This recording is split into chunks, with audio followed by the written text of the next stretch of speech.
Marty Haugen, born in 1950, a prolific composer. We probably know him best for Holden Evening Prayer, which we sing during Lent at the Wednesday evening services led by our confirmands, as well as the Eucharistic acclamation, "We proclaim your death, Lord," which we sing at every Eucharist. He was raised in the American Lutheran Church and attended Luther College in Decorah, Iowa, from which he obtained his bachelor's, switching majors from music to psychology, thinking he might want to become a pastor. Logically, his interest in becoming a pastor led him to do his master's in pastoral studies at the University of St. Thomas in St. Paul, Minnesota. He began his career in a Roman Catholic parish during the heyday of the liturgical reformation brought on by Vatican II. The Second Vatican Council was a synod called in 1962 for spiritual renewal by Pope John XXIII. During its 3 years of deliberations, the synod focused on the relationship of the church in the modern world.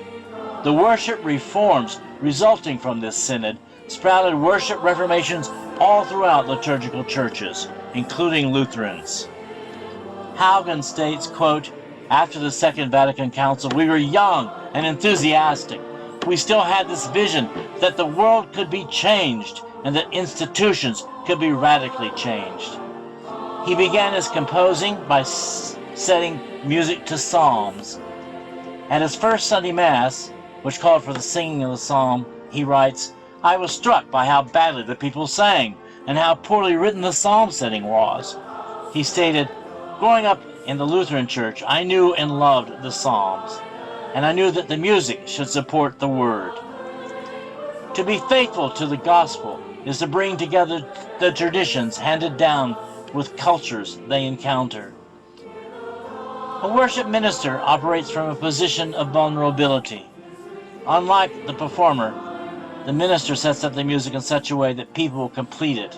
I open it and invite you into it. Originally composed as a gift for St. Thomas Becket Catholic Community in Minnesota, All Are Welcome reflects the welcome table to fellowship that Jesus offers unconditionally. The hymn became the sing song for Calvary's most recent capital campaign, Celebrate Tradition, Imagine the Future. Following the lead of our pastors, the congregation focused on stanzas on 5 consecutive Sundays, leading up to singing all verses as we made our pledges to support the campaign.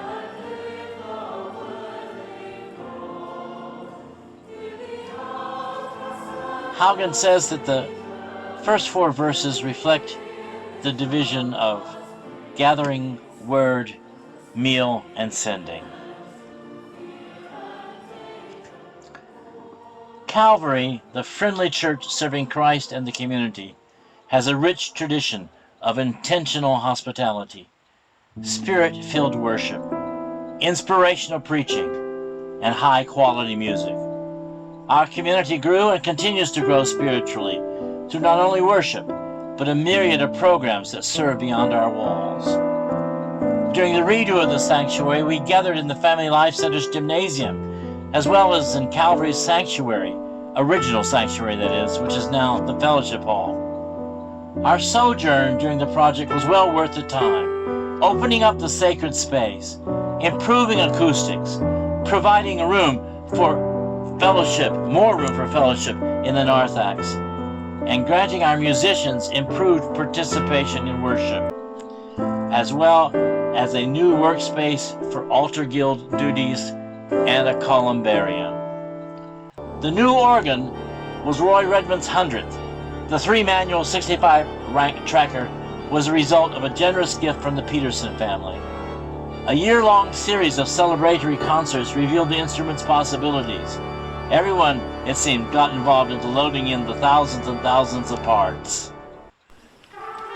We joyously sing Haugen's All Are Welcome, longing for our post-pandemic reunion.